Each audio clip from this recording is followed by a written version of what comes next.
Hygiene को तो बिल्कुल भी इग्नोर नहीं करना चाहिए। प्रोफेशनल होने का मतलब सिर्फ अच्छा मेकअप करना नहीं होता। ब्राइडल मेकअप एक ही होता है, तो अलग अलग पैकेजेस में क्या डिफरेंस है? डार्क स्किन टोन पर भी फ्लॉलेस ब्राइडल मेकअप हो सकता है?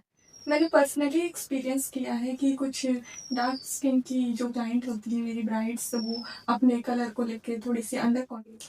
नमस्कार दोस्तों, आज हमारे साथ है गुमला की एक talented professional makeup and hair artist. इन्होंने अपने काम और डेडिकेशन से काफी क्लाइंट्स के ट्रस्ट जीते हैं। क्लाइंट्स इनकी काम की ही नहीं बल्कि इनकी बिहेवियर की भी बहुत तारीफ करते हैं। तो चलिए आज हम इनसे इनकी जर्नी, मेकअप इंडस्ट्री और क्लाइंट्स के कुछ कॉमन क्वेश्चंस के बारे में बात करेंगे। तो सबसे पहले स्वागत है आपका जैस्मिन जी। नमस्ते, थैंक यू सो मच। तो आपकी प्रोफेशनल मेकअप आर्टिस्ट बनने की शुरुआत कब और कैसे हुई? मैंने 3 साल पहले अपनी प्रोफेशनल ट्रेनिंग रांची से ली थी, जहाँ मुझे मेकअप ही नहीं बल्कि स्किन अंडरस्टैंडिंग, हाइजीन और क्लाइंट हैंडलिंग ये सब चीज़ें भी सिखाई गई। और उसके बाद मैंने प्रैक्टिस और रियल क्लाइंट्स के साथ, एक्सपीरियंस के साथ अपनी जर्नी शुरू की। तो प्रॉपर ट्रेनिंग और प्रैक्टिकल एक्सपीरियंस दोनों का रोल रहा आपकी जर्नी में। जी, वैसे आजकल हर किसी के सोशल मीडिया पेज में लिखा हुआ होता है प्रोफेशनल मेकअप आर्टिस्ट। तो एक ब्राइड कैसे पहचाने कि वो सच में प्रोफेशनल है या सिर्फ मेकअप करता है? देखिए मेरे हिसाब से मेकअप सीख लेना किसी को प्रोफेशनल नहीं बना देता। प्रोफेशनल होने का मतलब सिर्फ अच्छा मेकअप करना नहीं होता है, बल्कि क्लाइंट की कंसर्न को समझना, टाइम की वैल्यू करना, हाइजीन मेंटेन करना, क्वालिटी प्रोडक्ट्स यूज करना और सबसे जरूरी क्लाइंट्स के साथ ऑनेस्ट और ट्रांसपेरेंट रहना भी उतना ही जरूरी है।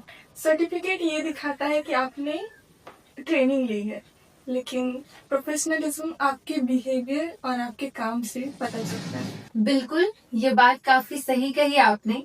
लेकिन अगर हाइजीन की बात आई ही है तो आप हाइजीन को लेकर क्या प्रिकॉशंस रखती हैं? बहुत से लोग सिर्फ मेकअप का फाइनल लुक देखते हैं, लेकिन मेरे लिए हाइजीन भी उतनी ही इम्पोर्टेंट है। अगर ब्रशेस एंड टूल्स अगर प्रॉपरली साफ ना हो तो स्किन पे इरिटेशन या इन्फेक्शन का रिस्क बढ़ सकता है। इसीलिए मैं हर क्लाइंट्स के लिए clean and sanitise brushes and tools use करती हूँ और हाइजीन स्टैंडर्ड का पूरा ध्यान रखती हूँ। बिल्कुल सही बात कही आपने। हाइजीन को तो बिल्कुल भी इग्नोर नहीं करना चाहिए। चलिए अब आपसे कुछ कॉमन क्वेश्चंस पूछते हैं। क्या डार्क स्किन टोन पर भी फ्लॉलेस ब्राइडल मेकअप हो सकता है? बिल्कुल हो सकता है, और सच कहूँ तो फ्लॉलेस मेकअप का स्किन टोन से कोई रिलेशन नहीं होता है। जब सही शेड, सही टेक्निक्स और सही प्रोडक्ट्स यूज किए जाते हैं तो हर स्किन टाइप में फ्लॉलेस मेकअप होता है। मैंने पर्सनली एक्सपीरियंस किया है कि कुछ डार्क स्किन की जो क्लाइंट होती है मेरी ब्राइड्स, वो अपने कलर को लेके थोड़ी सी अंडर कॉन्फिडेंट फील करती है, बट हर स्किन अपने आप में बहुत खूबसूरत होता है। और क्योंकि मैंने डार्क स्किन टोन में बहुत ही काम किया हुआ है, तो मुझे उनके लिए सही शेड्स और टेक्निक्स चूज करने का अच्छा एक्सपीरियंस है। मतलब कि आप ये कहना चाहती हैं कि अगर टेक्निक सही हो तो सभी स्किन पे मेकअप फ्लॉलेस लगेगा? जी बिल्कुल। बहुत बढ़िया। अब एक और कॉमन कंफ्यूजन की बात करते हैं। जैस्मिन जी, जैसे आपके ब्राइडल पैकेजेस अलग अलग हैं, तो हर एक ब्राइड का ये क्वेश्चन है कि अगर ब्राइडल मेकअप एक ही होता है तो अलग अलग पैकेजेस में क्या डिफरेंस है? ये बहुत ही कॉमन कंफ्यूजन है और मुझे लगता है अक्सर ब्राइड्स को ये डाउट होता होगा।